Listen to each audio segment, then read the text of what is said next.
Bienvenue dans LCI Tout Info, ravi de vous retrouver ce matin. Nous sommes ensemble jusqu'à midi avec nos éditorialistes politiques. Jean-Michel Apathy, bonjour, bienvenue.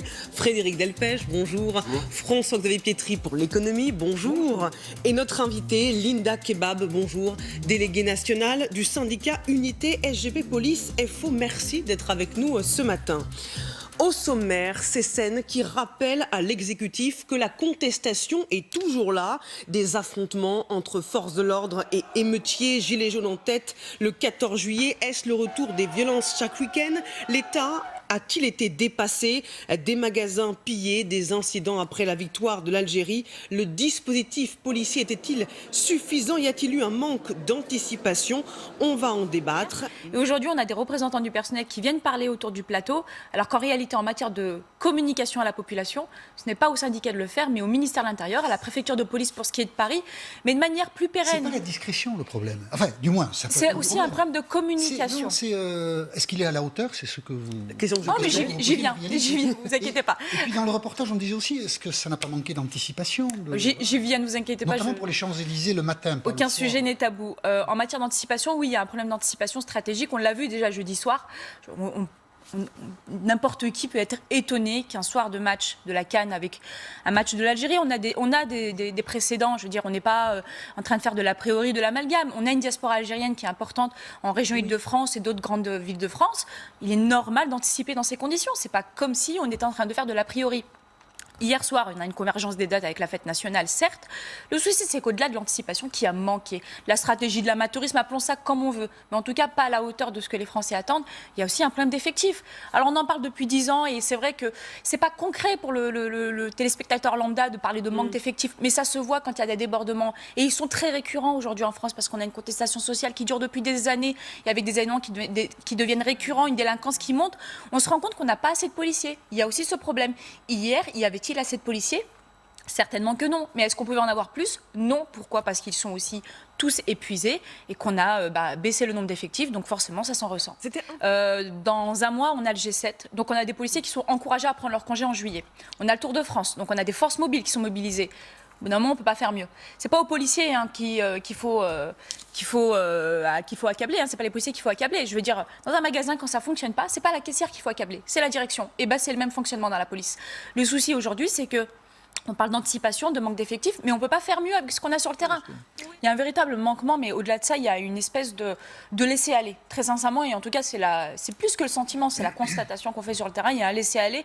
On se dit, on ferme les yeux et peut-être que personne ne verra rien. Sauf qu'aujourd'hui, tout le monde le voit. Et les Français s'intéressent aussi parce qu'il y a les réseaux sociaux, etc. Donc, ce sont des problématiques qui émergent plus facilement. On peut détourner les grandes caméras des médias mainstream. Il en demeure pas moins que les réseaux sociaux sont là pour compenser. Et ce sont des problèmes qu'on ne voyait pas autrefois et qu'on voit aujourd'hui. Il y a aussi le problème qu'on n'a pas pris, il n'y a pas eu de leçon retenue. La preuve, vous disiez hier, il y a eu des événements avec les Gilets jaunes, ça devait être anticipé.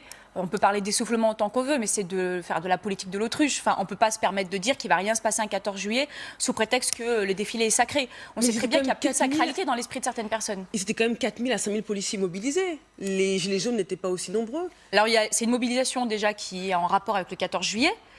Et puis, il y a aussi le match de la CAN hier soir. Donc, la convergence des deux dates a fait que, de toute manière, les collègues ont été débordés. Il y a une légère augmentation des compagnies de CRS hier, mais on ne pouvait pas faire mieux. Je vous rappelle encore qu'il y a le Tour de France. Et puis, il y a les affaires courantes de la police. Enfin, je veux vous dire par là, c'est qu'on est dans une situation qui est catastrophique. Et le problème, c'est qu'elle tend à augmenter de la même façon. Et je le critique, ce manque de communication du ministère de l'Intérieur. Il devrait y avoir quelqu'un qui fasse de la pédagogie au quotidien. Parce qu'aujourd'hui, il y a une crispation dans la population vis-à-vis des forces de l'ordre. L'image est écornée. Et on nous demande à nous d'aller réparer une image qui n'est pas de notre fait. Il faut assumer les ordres, il faut assumer les instructions, il faut assumer les décisions politiques. Et ce n'est pas nécessaire. Non, je veux vous dire que les collègues interpellent sur des faits objectifs qui sont de droit. Il y a une manifestation dite illégale. À partir du moment où il y a une exclamation, enfin il y a une clameur publique revendicative. Oui, mais à partir du moment où il y a une clameur publique revendicative, vous avez montré les images, on est dans une manifestation, on est dans une contestation. Bon, au-delà de ça, il y a eu aussi des outrages. On n'a pas le droit de crier quelque chose de négatif. Si, on a le droit, mais à partir du président. moment où c'est organisé, c'est considéré comme une manifestation. Ce sont des éléments de droit. C'est pas les policiers qui le font, c'est le législateur. Et au-delà de ça, il y a aussi, mais on ne l'en parle pas, il y a eu des outrages et des avant les rébellions. cris, quand même, l'interpellation. Il y a eu des outrages et des rébellions. Alors, est-ce qu'il y a eu des instructions en amont disant qu'il y avait une manifestation illégale? On en revient encore au principe de la coordination de la préfecture de police, où on a des personnes qui sont derrière les caméras et qui désignent une manifestation et qui disent aux forces de l'ordre, il y a une manifestation illégale, allez interpeller. Nous, sur le terrain, quand on est les pieds au sol, on ne peut pas avoir cette visibilité. Donc, ceux qui doivent expliquer si oui ou non il y a une cohérence dans l'interpellation, c'est la préfecture de police. Je la cherche. Linda Kebab, pour éviter ce genre de scène, est-ce qu'il faut prendre une mesure radicale et dire les manifestations positives ou négatives sur les champs, c'est terminé?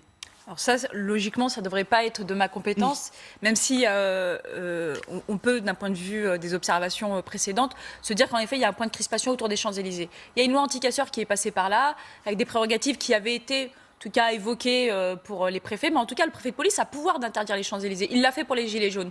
Et le problème aujourd'hui qui se pose, et c'est aussi la question des policiers, et j'ai eu cette question ce matin de la part de mes collègues, pourquoi est-ce qu'on est parvenu à filtrer pour les Gilets jaunes? Pourquoi est-ce qu'on a empêché l'accès aux Champs-Élysées aux Gilets jaunes, des Champs-Élysées aux Gilets jaunes, mais qu'on ne l'a pas fait hier avec les supporters algériens?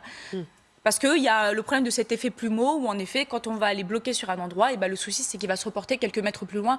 Et en fait, on ne règle pas le problème. Il faut vraiment régler dans le fond. Que ce soit un problème de prévention, d'anticipation, de stratégie politique, mais aussi de justice. Où sont aujourd'hui les casseurs? Ils sont en garde à vue. Pour combien de temps? On ne sait pas. Que leur arrivera-t-il d'un point de vue de la justice? Peut-être probablement pas grand-chose. Réitéreront-ils? Certainement. Et on a l'impression... chaque fonctionnaire de police n'engage que lui, en même temps il engage l'institution, que parfois des policiers prennent leurs aises avec les libertés publiques et voilà. Les policiers ont fait du Je ne peux pas vous laisser dire ça parce que cette opération, et c'est la policière qui parle. Cette opération-là, comme je la vois, et c'est la policière qui parle, c'est pas l'initiative d'un policier ou l'initiative d'un policier qui dit à ses copains on va interpeller Éric Drouet. Il y a peut-être eu anticipation de la préfecture de police qui a estimé qu'il avait troublé à l'ordre public parce que c'est comme toujours, les vidéos, on ne voit pas l'avant, on ne voit pas l'après. Là, en l'occurrence, on n'a pas vu l'avant. Est-ce que... Laissez-moi terminer, maître. Je vous ai laissé parler tout à l'heure. Le problème, c'est que c'est difficile de débattre quand on ne peut pas en placer une. On n'a pas beaucoup d'accès à l'antenne. Allez-y, Linda Kebab. J'en ai pas plus. Et ensuite, maître... Le souci, c'est que c'est comme le problème des vidéos, c'est qu'on ne sait jamais ce qui s'est passé 2 minutes avant.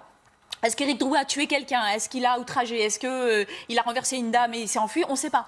J'extrapole. Ce que je veux vous dire par là, c'est que faire le procès ou le non-procès sur la base de vidéos, c'est une erreur et c'est ce que font malheureusement beaucoup depuis de nombreux mois, sans connaître ni le contexte ni ce qui s'est passé avant. Je ne dis pas que M. Drouet a commis quelque chose.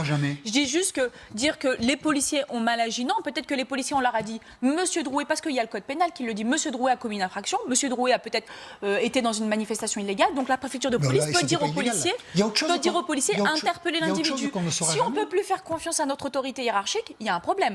Ceci dit, en matière de menaces, je pense que les policiers en subissent assez. Vendredi dernier, j'étais encore avec un collègue qui s'est pris les pieds joints sur la tête d'une personne en bas de chez lui. Je reçois quotidiennement en bas de chez moi. Donc, que des collègues ne veuillent pas être identifiés, peut-être que la protection fonctionnelle est défaillante, et peut-être est-il temps aussi de débattre sur la protection individuelle des policiers. Que l'on représente l'institution, oui, que l'on doit rendre des comptes, c'est tout à fait normal et c'est nécessaire dans une police qui est la police d'une démocratie. Mais qu'on s'en prenne à des personnes dans leur individualité, c'est hors de question. Et peut-être que comme le gouvernement n'est pas en capacité de défendre les policiers dans leur individualité, dans leur famille, peut-être est-il temps pour eux de cacher leur visage, parce que malheureusement, le visage c'est celui d'un individu, c'est pas celui d'un policier. Retrouvez toute notre actualité sur videopolice.com, la chaîne YouTube d'Unité SGP Police.